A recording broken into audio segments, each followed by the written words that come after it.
Есть такое расхожее выражение: истории нет, есть историки. Отчасти верно, интерпретаций прошлого может быть сколько угодно. Но есть в нашей истории такие события, которые неизвестны даже абсолютному большинству историков и краеведов. И за ответом на вопрос, почему это случилось, мы пойдем сегодня не к ним. Дело в том, что интересующее нас событие произошло как минимум 5 миллионов лет назад. Вот здесь, это Буинский район республики, самая граница с Чувашией. Мы нарисовали здесь некий круг, потому что так событие выглядело когда-то. Названия разные. Карлинская астроблема, звездная рана с греческого, Карлинский кратер, импактное событие. Простыми словами, геологами, здесь были обнаружены горные породы, происхождение которых можно объяснить лишь ударом о землю некоего небесного тела. Отсюда и название Карлинский кратер. Рядом протекает река Карла.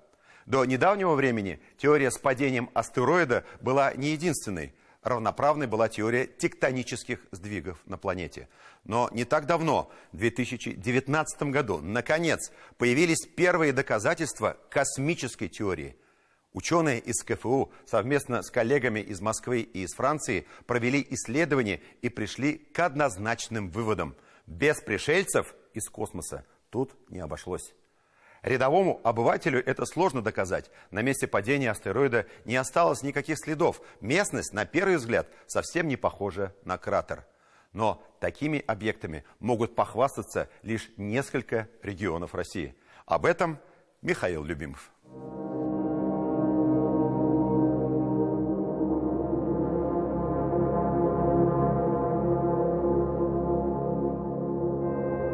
Перед нами непростая задача. Мы уже на месте события, но как его показать, если его можно только вычислить? Историк может указать нам на что-то, что стерто из памяти, но не стерто с лица земли. Здесь же, кажется, нет ни свидетелей, ни свидетельств. Здесь нужны историки Земли с большой буквы, историки планеты Земля. Поскольку и событие это было не районного, а планетарного масштаба. И событие это случилось как минимум 5 миллионов лет назад.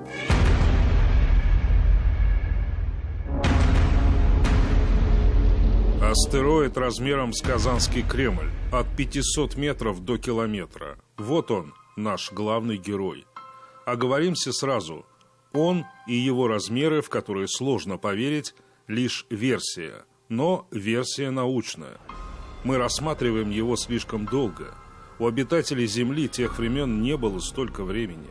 Астероид столкнулся с Землей на скорости примерно в 25 километров в секунду. Доли секунды раз.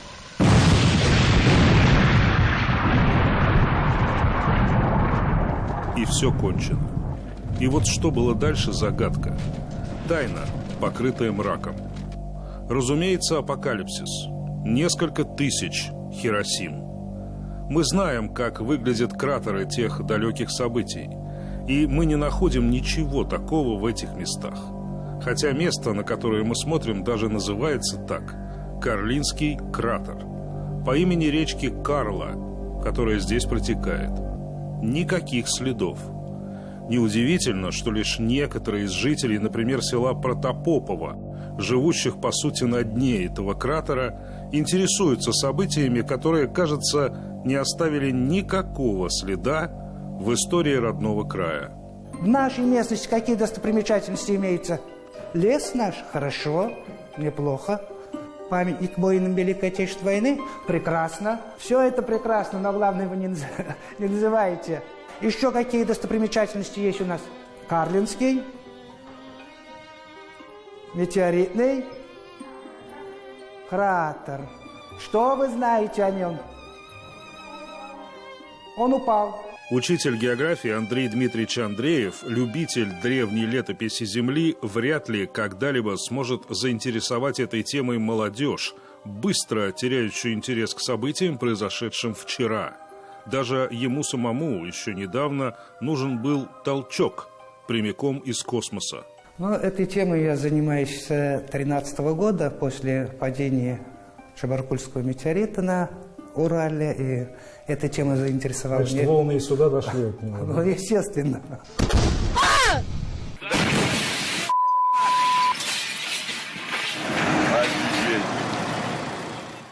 Эта тема заинтересовала не только меня, многих людей, наверное, многих жителей нашей страны. Выдвигали мнение, что это кратер не метеоритного происхождения. Но вот после исследований, которые были проведены в 2019 году, тут, наверное, теперь у меня сомнений нет. Исследование 2019 года перед нами. Это научная статья по итогам экспедиции ученых. Статья, вышедшая уже в 2022 году. Совместный труд ученых из Франции, Москвы и Казанского федерального университета. С одним из авторов исследования, старшим научным сотрудником Института геологии, мы встречаемся в стенах Геологического музея КФУ, где любой желающий может увидеть вещественные доказательства того, что ученые называют импактным событием, то есть столкновением двух небесных тел.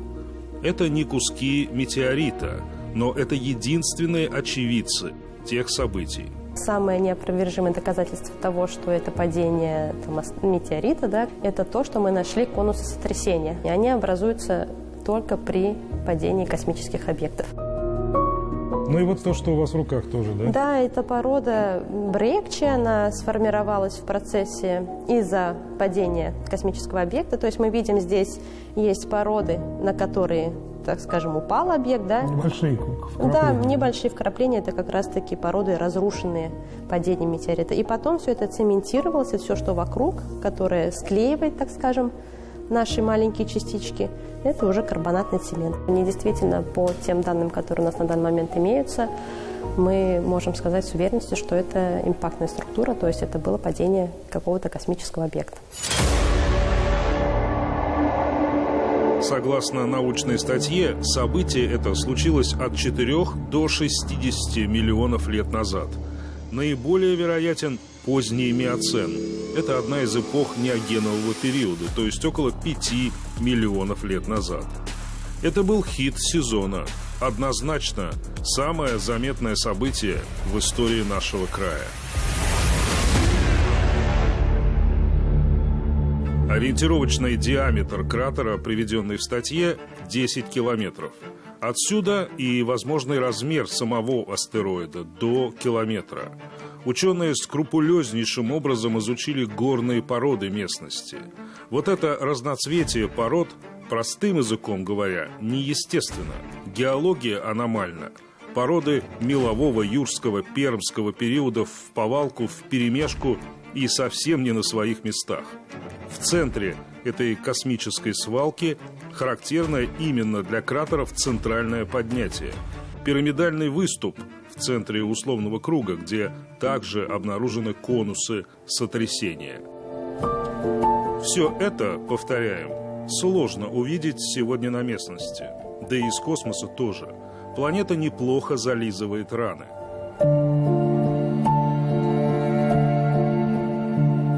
Мы направляемся к центру кратера, заранее зная, что ждет нас, по сути, марсианский пейзаж.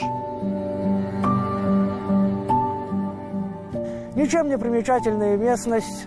Летом территория с обычной лесостепной растительностью. Ну что тут было-то? Эти наши всем известные вездесущие мамонты, которых мы всюду находим, да, по Татарстану? Как раз расцвет у них был около 5 миллионов лет назад, этих мамонтов. Вот они главные потерпевшие-то, да, значит? Возможно, имеется месторождение алмазов.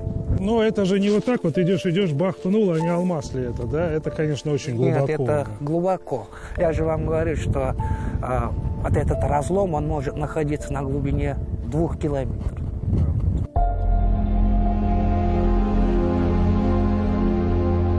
Есть тут алмазы или нет их, а сокровища и так под ногами. Сразу несколько известняковых карьеров внутри кратера. И мы в прямом смысле слова на дне. И это известняк. И это дно Древнего моря, которое здесь плескалось в Пермский период. Пермский период очень интересный сам по себе. И у нас вот эти памятники, они, можно сказать, вот под ногами. Здесь остатки древней флоры, фауны того времени. То есть вроде кажется, вот они, каменные глыбы, ну и что? А на самом деле это очень круто и интересно. Как молодежь любит сейчас говорить, прошаривать мозги. Карьер, возможно, не самый красочный объект, но на этой огромной территории диаметром в 10 километров все же можно отыскать подходящее место для космического туризма. Много ли в России кратеров такого размера? Открытых, доказанных, менее 15. Место, несомненно, уникальное. И теперь, когда мы с большой долей вероятности можем говорить, что здесь были пришельцы из космоса, нужно решить, интересен ли Татарстану такой вид туризма. Привезти сюда туристов, что показать? Возникает сразу этот вопрос. Ну, где этот кратер, скажут туристы? Где? Мы же вот фотоаппараты приготовили, давайте нам. Конкурентом музеев сейчас является интернет. Дети все находятся в интернете, и надо использовать эти технологии. Нужно идти впереди, на шаг, потому что наши стендовые музеи, они подустарели. Конечно, тут большую роль играют айтишники. Наше сознание, оно пластично, и человек, где бы там ни проживал, в Индонезии, Сингапуре или Южной Америке, он чувствует сопричастность всего и вся.